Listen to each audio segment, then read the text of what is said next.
ابراہیم سے اسماعیل کا دوسرا امتحان جب تھوڑا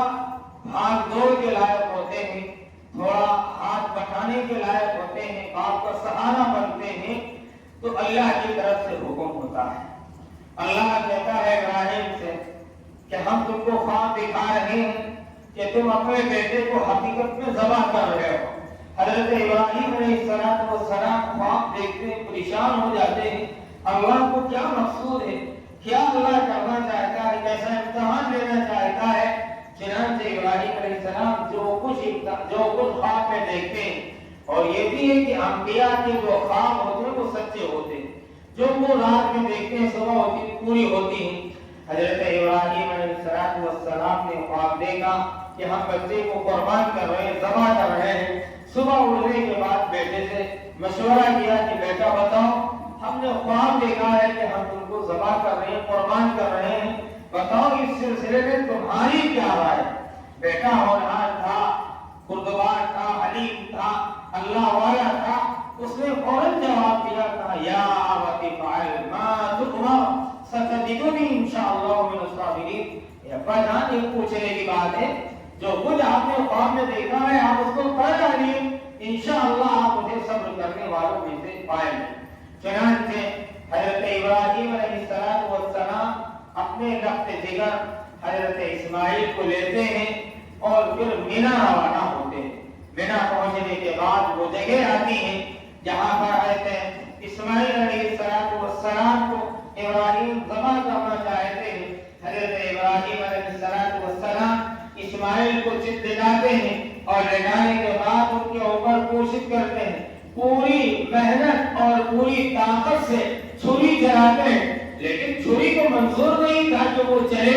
اسماعیل کی گردن میں نے، وہاں تو امتحان لینا مقصود تھا۔ اللہ تبارک و تعالیٰ کی طرف سے فرمایا فلما اسلم وتلہ للجبین، کہ جب پیشانی کے بل ابراہیم نے اسماعیل کو لٹا دیا،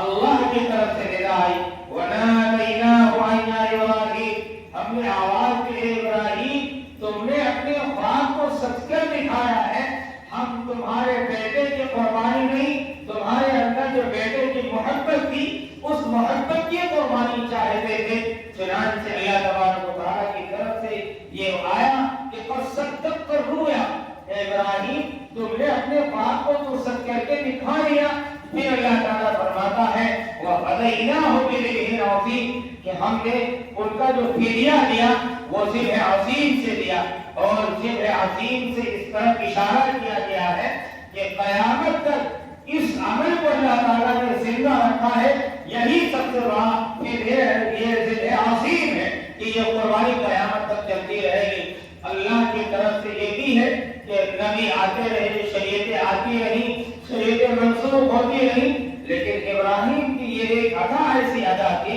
کہ اللہ تعالیٰ کو ایسا پسند آئی کہ اللہ تعالیٰ نے فرما دیا کہ جاؤ ابراہیم، تمہاری اس قربانی کو، تمہاری اس محنت کو ہم قیامت تک قائم کر کے رہیں گے۔ اور پھر وہ چیز آج بھی قائم ہے، کل بھی انشاءاللہ قائم رہے گی۔ اس عمل کو جناب محمد رسول اللہ صلی اللہ علیہ وسلم نے بھی ادا کیا۔ پھر فرمایا گیا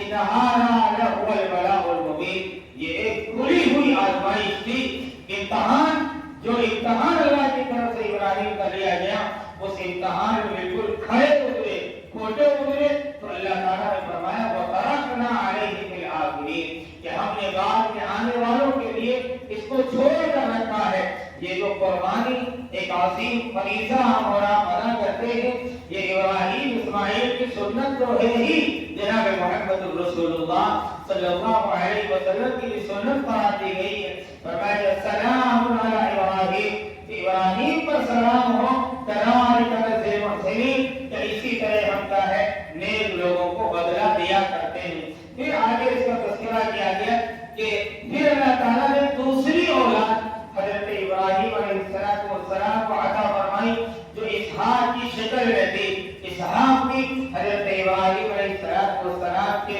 صاحبزادے تھے۔ چنانچہ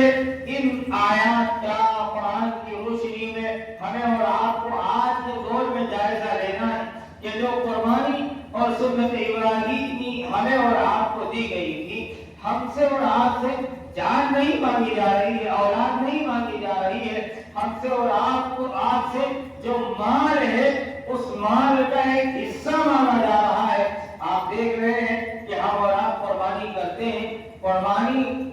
ہیں اور اس کے بعد اس کا گوشت ہم ہی استعمال کرتے ہیں۔ جیسا کہ ابھی مولانا نے بتایا کہ پہلے زمانے میں یہ چیز تھی اور قبولیت کی ایک دلیل تھی کہ لوگ قربانی کر کے پہاڑوں پر رکھ کر آتے تھے، یا ہمیں اپنا جو بھی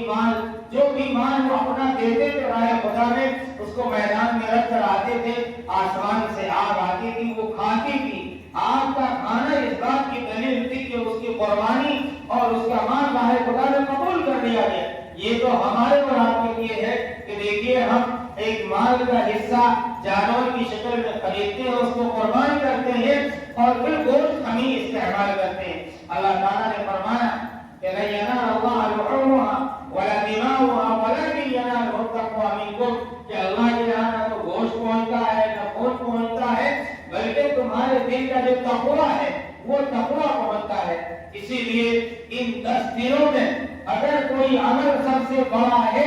اللہ کے نزدیک وہ قربانی کا عمل ہے۔ قربانی کا عمل ان 10 دنوں میں سب سے زیادہ محبوب قرار دیا گیا ہے۔ فرمایا اللہ کے رسول صلی اللہ علیہ وسلم سے صحابہ کرام نے وَالْجِهَادُ فِي سَبِيلِ اللَّهِ، اللہ کے رسول کیا جہاد فی سبیل اللہ بھی ان دنوں میں بڑھا ہوا ہے؟ اللہ کے رسول صلی اللہ علیہ وسلم نے فرمایا ہاں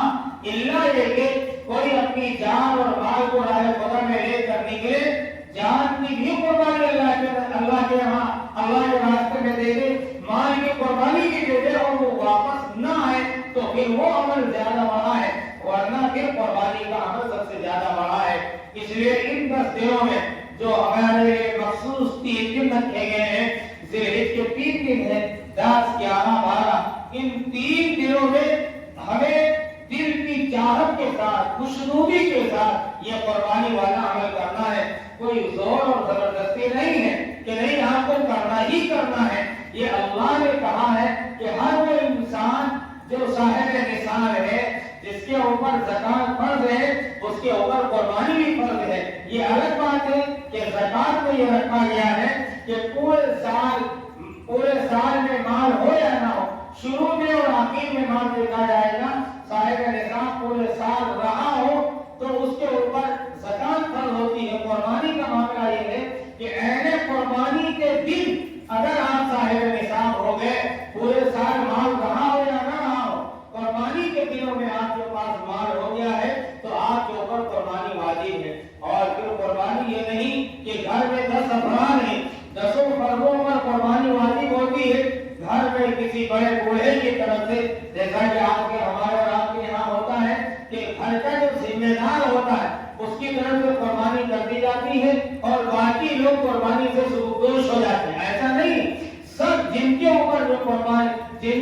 زکات واجب ہو گئی، سب کے اوپر الگ الگ قربانی بھی واجب ہے۔ اللہ کے رسول صلی اللہ علیہ وسلم نے فرمایا من کان لہ سعۃ فلیضاعف فلا یقربن مصلانا، کہ تم میں جو شخص قربانی کی استطاعت رکھتا ہے اور وہ قربانی نہیں کرتا ہے تو وہ ہماری عیدگاہ کے قریب نہ ہے۔ پھر اللہ تعالیٰ نے خود فرمایا فصلی لربک وانحر، کہ اے محمد صلی اللہ علیہ وسلم آپ اللہ کے لیے نماز پڑھیے، اور نماز سے مراد عید الاضحیٰ کی نماز ہے، اور وانحر فرمایا قربانی کیجیے۔ قربانی سے یہی قربانی جو سنت ابراہیمی ہے یہی مراد ہے۔ اور ایک چیز اور بتائیے کہ جس شخص کا قربانی کرنے کا ارادہ ہے،